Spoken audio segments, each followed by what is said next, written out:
Okay, ladies and gentlemen, Shabbat Shalom, and good evening, Erev Tov as well, wherever you may be at. If you're on the East Coast, preparing for Shabbat, or Central Time, whatever the case may be, or even West Coast. This Shabbat that's coming up, the Sabbath that's between Rosh Hashanah and Yom Kippur, is known as Shabbat Shuvah, the Sabbath of Return, and it takes place every year, always between Rosh Hashanah and Yom Kippur. The 10 days between Rosh Hashanah and Yom Kippur are called the Yamim Norim. Yamim, which means days, Norim from Norah, which describes something awesome or fearful. These are the days of reverence of God. It's when he's making his assessment upon the creation, and he's determining the lot of the entire world and people, things of that nature.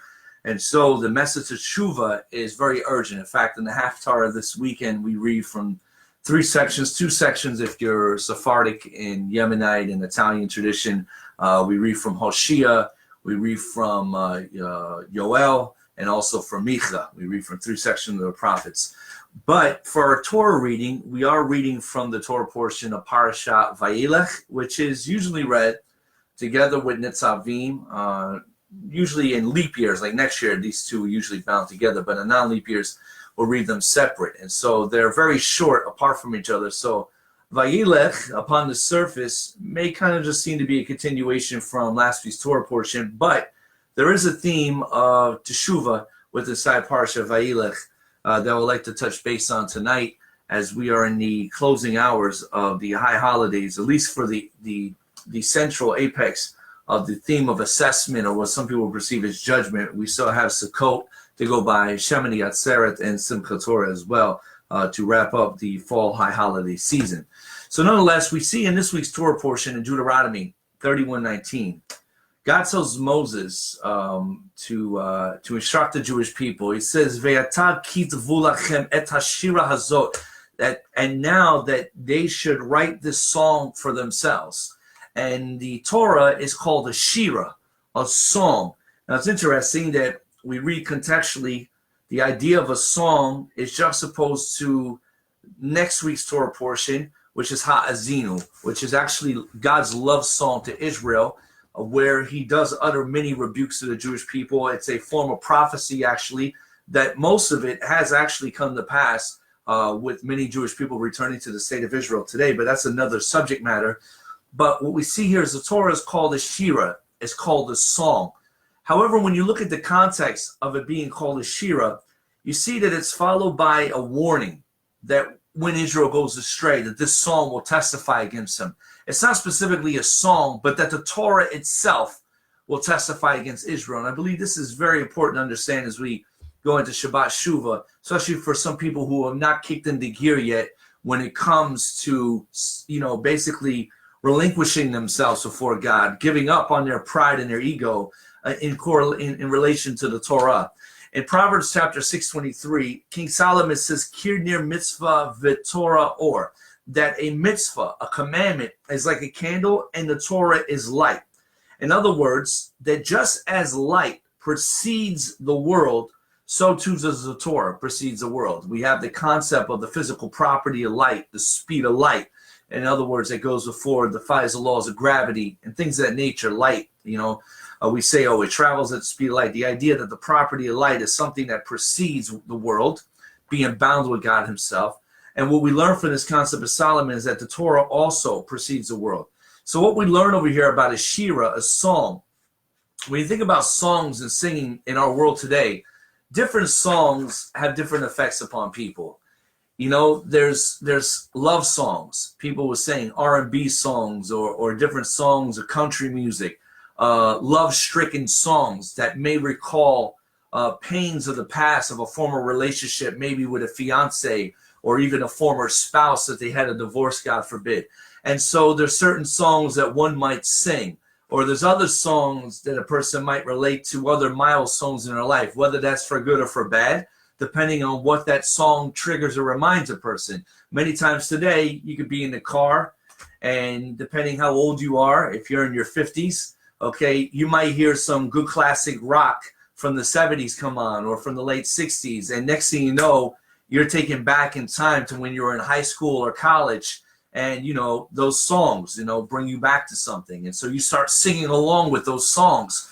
The Torah is a shira, it's a song. That's why when we read the Torah, we chant it, if you will. It's not mandatory to chant it, but we have tropes, cannellation marks. The Torah is something to be sung. This is how the Torah was remembered, and in the transmission of the oral tradition as well. Passages and verses were sung, and then those passages connected with other passages brought up a point of law, if you will, to how to observe the Torah. And so the Torah is a shira, and therefore, it's in a way God is telling the people of Israel, just in a way that people tune in to certain songs that they like to sing. The Torah always has to be a song that you sing, whether it's for good or bad. You always have to remember the Torah. In fact, reminded by a very interesting passage in the Talmud that takes place in Masechet Menachot. It's a very, very interesting story in Masechet Menachot that takes place with Ben Dama, and his nephew, Rabbi Ishmael, asks Ben Dama, Rabbi Ishmael asks his uncle, Ben Dama, if it was permissible for him to study philosophy, Greek wisdom. And if you're familiar with Jewish history, you'll know that at the time of Antiochus Epiphanes and before the victory of the Hashmonai and the Maccabees, that the Jewish people were under the governing powers of Greece when it split into 4 different military empires. But nonetheless, at this time, many Jews that basically forfeited their Judaism, they became assimilated into what we call Hellenism, and they basically became absorbed into Greek culture, society, a competition of the Olympics, athletics, and they also begin to immerse themselves in philosophy, like with Pythagoras, Plato, the Stoics, Aristotle, many things of that nature that did not have a great compatibility in the Torah itself. And so in this particular passage of Masechet Menachot, Ben Dama's nephew, Rav Ishmael, asked him, is it permissible for him to study philosophy? He says that basically he studied the Torah. He's, in fact, he has smicha, he's ordained as a rabbi, but yet he sought the counsel of his uncle if he can now have permission to go and study Greek philosophy. There's an interesting response from his uncle Ben Dama. Ben Dama quotes to him the passage from Joshua chapter 1, verse 8, which God tells Joshua at the death of Moses, Lo yamush sefer haTorah hazeh mipicha, that this Torah shall not depart from your lips, from your mouths. V'hagita bo, it says yomam v'layla, it shall not depart from the day, and it shall not depart from night. The contemplation of the Torah shall never leave you day or night. Lema'an tishmor la'asot, in order that you may guard it in everything that you may produce the commandments, which bechol hakatuv, everything that's written, bolki as tatzliach, in order that you may be successful in this world, that you will have great success, parnosa, livelihood, children, family, everything that will give you success, et darchecha ve'az taskil, and also that you may succeed in wherever you go, and also that you, the Torah talks about that you may also have, it will give you wisdom. Sekel is the root there, spiritual comprehension. It may give you these things. And it's a very interesting response that Ben Dama tells his nephew Rav Ishmael, and he says there, it's the other way around. It's Rav Ishmael telling his nephew Ben Dama. So Rav Ishmael tells his nephew Ben Dama, he says, after understanding what God told Joshua, he says, then go and check whether there's any time in the day or night to go and study Greek wisdom, to study philosophy. In other words, what Ben Dama's nephew Rav Ishmael was trying to tell him was that surely Torah takes up day and night. If it takes up day and night, you don't have any time to study Greek philosophy. You don't have any time. This is a very interesting conversation between an uncle and his nephew. And some people may be stricken by this conversation of Rav Ishmael and Ben Dama as if it's just somebody being very strict religiously upon a family member, but that's not the point there. Obviously, study Torah day and night. Is that hyperbole that's being used there? I mean, literally day and night? I mean, this is what God told Joshua, who has now succeeded Moses, to lead the Jewish people. And we know that Moses was occupied with the Torah day and night, quite literally. And Joshua, even to a greater degree, as the Torah mentions, that even when Moshe would take leave from the Ohel Moed, the tent of meeting, that Joshua still remained inside the Ohel Moed while his rabbi, Moses, his master, departed there. But what the story with Rav Ishmael and his nephew Ben Dama is explained to us is something very interesting. We can liken this to a parable. In this parable, imagine a master craftsman. This individual knows every trick to the trade when it comes to construction, when it comes to electricity, when it comes to carpentry, when it comes to masonry. He's a master craftsman who knows every tool of the trade. And so he taught himself a disciple, an individual who became a craftsman underneath his watchful eye and his protection. And so one day, the craftsman became an apprentice. He also started to become a master of the trade as well. And so the craftsman decided to actually do something for his teacher, the master craftsman, by constructing a house for his teacher. And so he used all the skills that his master craftsman taught him. He used all the tools that his master craftsman gave him to use in order to be prosperous in his trade. And so after completing the work for the master craftsman, building this wonderful, beautiful house, he approaches the master craftsman and requests to be paid. In other words, I did this out of the kindness of my heart to deeply appreciate what you have done for me.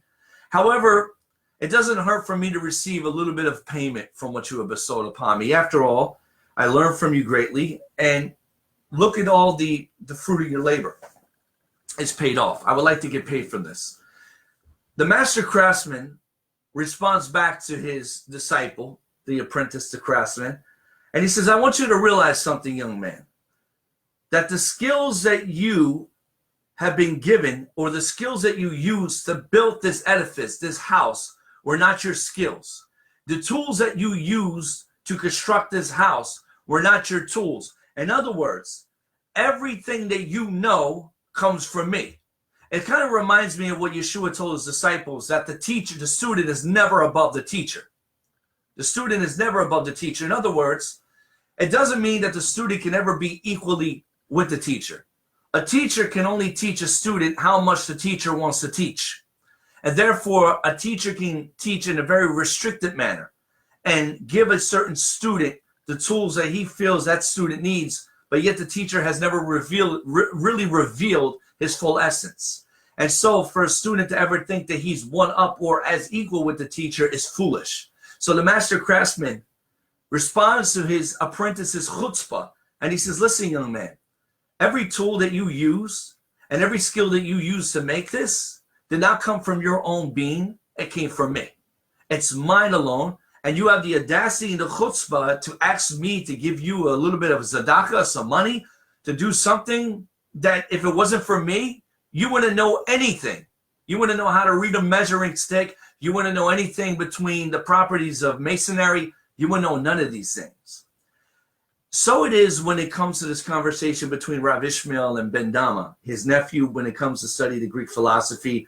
And this is something that we can learn with us as well.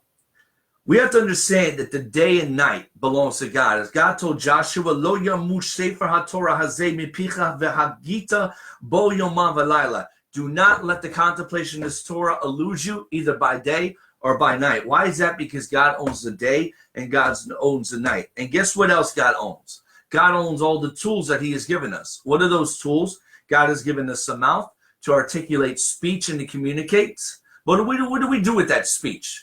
We indulge in lashon hara. We indulge in opinions that really don't matter whatsoever. We indulge in business matters that really don't concern us. We indulge in many things that our mouth should not be involved in because that's not what they were created for. What about our eyes? God created our eyes. If we've been blessed with visual eyes, even if we wear contact lenses, corrective surgery, or glasses, nonetheless, God has given us two sets of eyes. But what do we do with these eyes?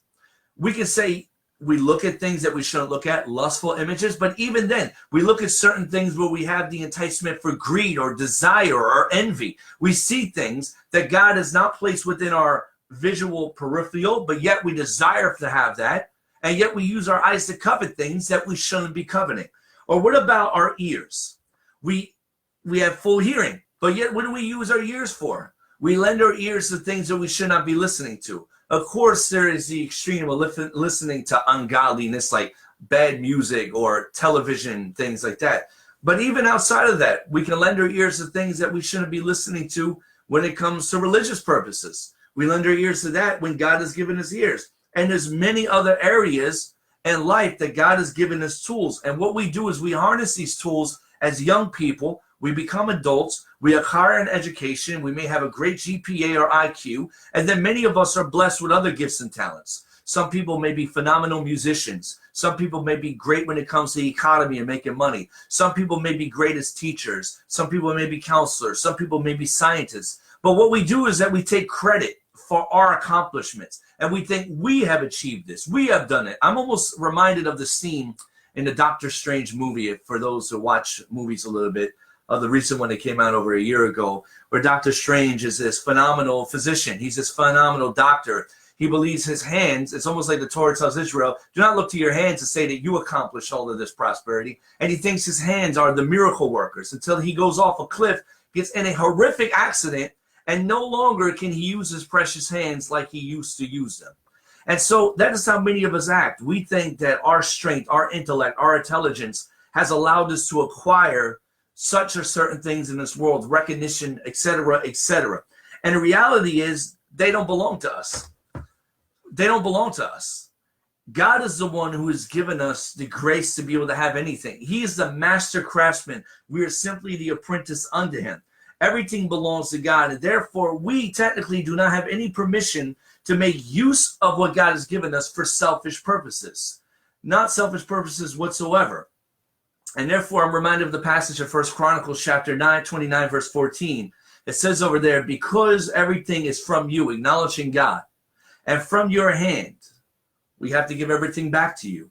Everything back to you. So going back to this unique story here in Masechet Menachot between Rav Ishmael and his nephew, Ben Dama, who asks his uncle, is it permissible after all my Torah study? I'm in yeshiva, I'm learning to become a man of God. Can I study philosophy? I mean, what's wrong with studying a little bit of Torah? We live in a real world, right? I can't just have my head in the Bible every day. I also have to learn math. I have to learn grammar. I have to have reading comprehension skills. Sure, all those things are needed. But what Ben Dama was trying to say is that in the spare time I would like to go and study philosophy. It's in the spare time. You know what spare time is? After a hard day's labor, I come home, I kick my feet up, and I turn the TV on. I put the laptop on. And so I use my spare time in order to indulge in frivolous pursuits. I put on the video game console. We're all guilty of doing the spare time thing. Miller time, pop a beer open, have a cigar, whatever the case may be. Go to the local baseball game, hockey game, football game. And so we put more energy into those things. And so what Rav Ishmael is trying to tell his nephew Ben Dama, and he says, go and check if there's truly time, neither in the day and night, to truly study Greek wisdom. In other words, if we were honest with ourselves on the verge here of Shabbat Shuvah, about the Sabbath of return, what are we returning? We're trying to return back to that which God gave us. If it wasn't for the neshama that God blew within us, we would not be able to have the motor skills and the cognitive skills that we have to operate in this mundane reality. And therefore, we wake up, and the first thing we do is we put our lips on a cup of coffee versus saying,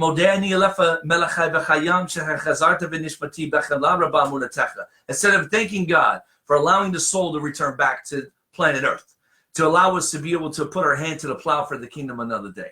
And instead of listening to the Spirit of Hashem in prayer, what do we hear? We turn on the local AM, forecast, so how much traffic is on the highway, or we listen to the local news about Trump derangement syndrome and whatever else is going on in the world.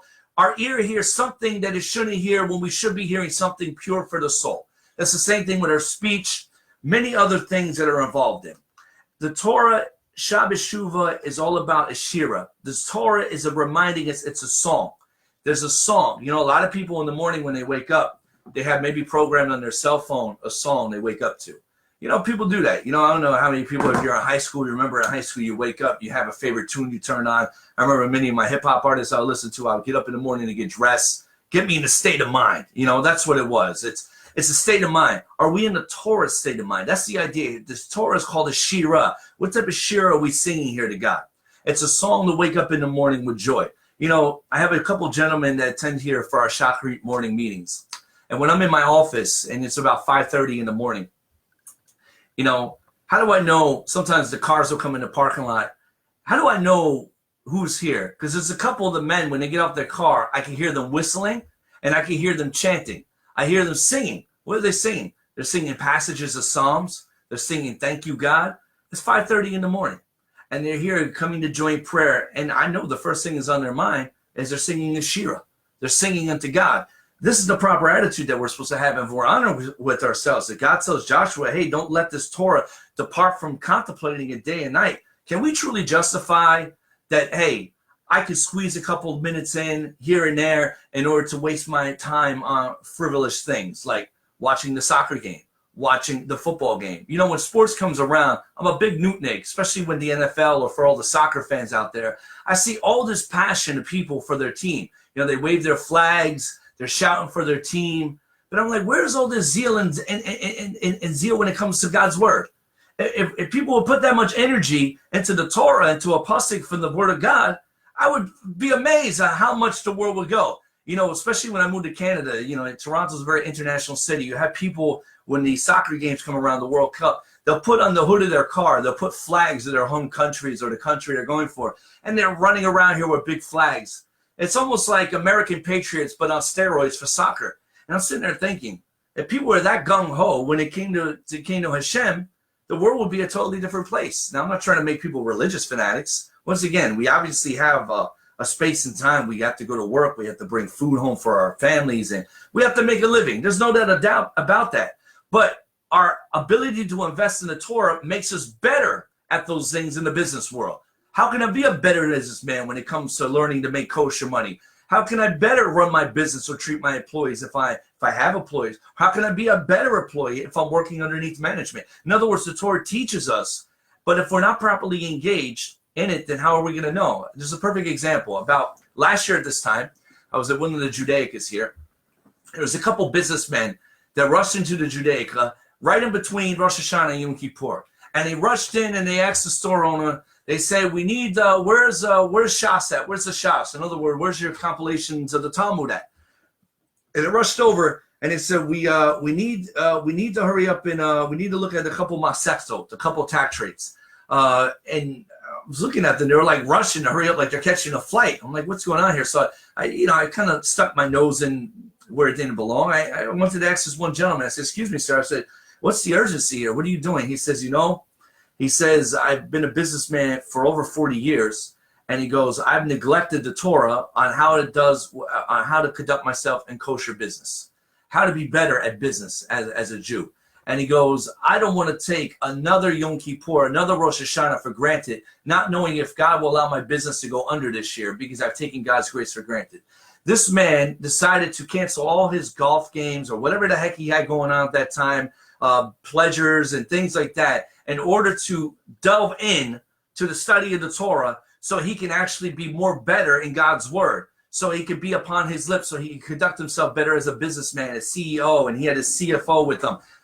This is what the Torah is about. It's about us returning what doesn't belong to us.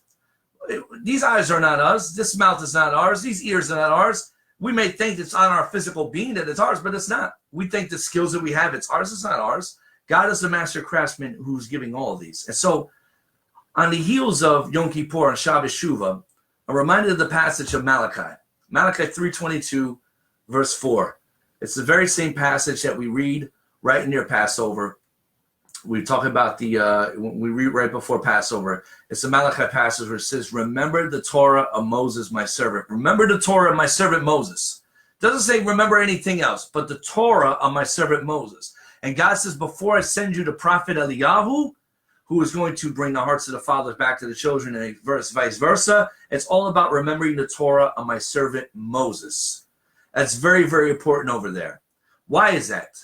Because if we do not take care to remember the Torah of Moses, to fulfill it, then we beckon God's anger that will lay waste during the land. And this is important because there's an assessment going on in the heavenly worlds. There's an assessment that God takes a look, first and foremost, at the Jewish people and their relation to tikkun, rectifying the universe.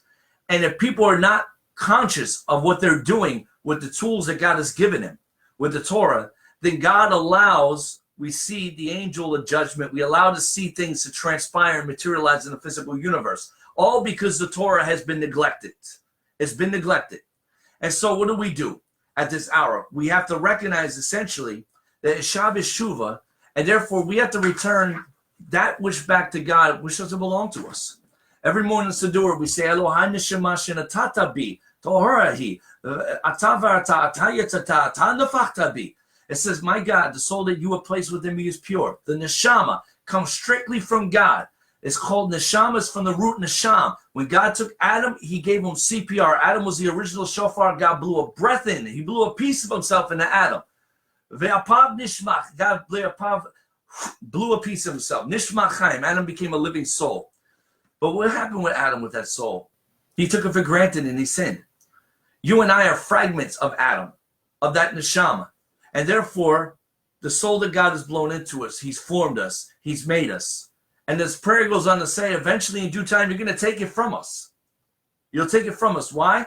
Because we're all out here as individuals we're beggars. God is seen as a bank. He's the creditor giving us loans. But you know what happens eventually after you get a loan? You got to pay it back. So eventually God closes up shop as the creditor, and he comes and asks for what he's given us. Excuse me, I lend you life. I want it back. This is what Shabbos Shuvah is within itself. It's about returning to the source and recognizing that you and I are not our own independent entity. We are dependent upon a heavenly source. And so the Torah comes along at a very crucial point of calling the Torah a Shira in this week's parsha, because it will testify against Israel when they forget me, when they start to say, oh, my hands are the tools that did this. My eyes, my brain brought me this Nobel Peace Prize. No, it didn't. God gave you the cognitive understanding to be able to be a vehicle to reveal his glory into this creation, but you just decided to forget him, to take matters in your own hands. And so what we read on the heels of that is that the Torah later goes on in verse 21 of Deuteronomy 31, where God says, Ki yadati et yitzro. Ki yadati et yitzro. Hashem says, for I know their yetzer, their inclination. Yetzer is what we call the evil inclination. Every single human being was born with a Yetzer Hara. Genesis 2:7, God created it and mankind purposely. Our evil inclination, which entices us to sin, which entices us to violate God's word. We also read over in Psalms chapter 103:14. David says, for he, God, knows our Yetzer. He knows our impulse. He knows our inclination, our evil inclination. What's interesting about that is that King Solomon in Ecclesiastes chapter 4:13, he describes the Yetzer Hara as a foolish king. He says, Yetzer Hara melech zachen uchsil, that the Yetzer Hara is literally an old and foolish king. Now it's interesting, because why would Solomon call the evil inclination something old and foolish? I mean, what does he mean by that? Solomon is not literally calling the Yetzer Hara old and foolish in that regards. Rather, the Yetzer Hara is being called by his trade. What do I mean by his trade? Think about an individual who makes shoes for a living. What do we call that individual? We call him a shoemaker. What about a person who professionally makes clothing? We call him a tailor. A person who's involved in weaponry, like a blacksmith or someone in gold, a goldsmith, a jeweler. These people are called by titles that reflect their trade. So Solomon says, the Yetzer Hara is called Kitsil. He's called foolish. Why is that? Because he's the master of foolishness. He gets us to believe the foolishness, the enticements of the sin. And so the warning here, Deuteronomy 31:21, is coming on the heels of the beginning of calling this of verse 19, where God says, Ve'ata kitavu lachem et hashira, that write this down, it's going to be a song. What happens when we forget the song? It's foolishness. You know, we live in a day and age right now where I was involved in the music industry with hip hop artists and stuff like that, and I sometimes listen to the garbage that comes out today. I listen to artists who can't articulate their words. They mumble their words. We have a term for them. They're called mumble rappers. They mumble about drug use. They mumble. There's no articulation. And I sit back and I look at this, and I look at a whole generation of individuals who are being dumbed down into foolishness. And I'm thinking, I was involved in the music generation that had soul in it. it expressed articulation, knowledge, wisdom, and understanding. In other words, you had to have some type of intellect. Like what the Torah says over here to Joshua, that if you contemplate upon this Torah, not only will you have hatzlacha, will you have success, but the Torah says that you will also, darechecha vezot taskil, you will have sekel, you will have spiritual comprehension.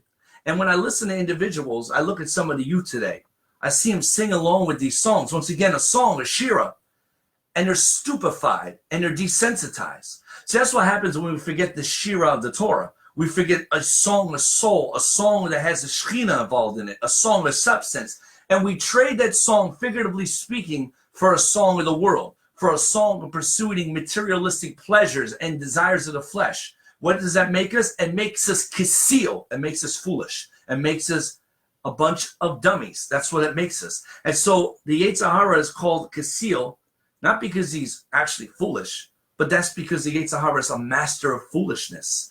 That's what he does. The Yetzer Hara does everything in his power to make people act like fools. And you better believe that at the critical hours of Shabbat Shuvah and return, the Yetzer Hara blinds people, stupefies them spiritually, where they cannot see that what they think is their tools, their hands, their power, their intellect, their credibility of speech, their mastering of business is based upon their own tools. They don't realize that they are nothing more than would-be disciples of God who has taught them what he's allowed them to learn.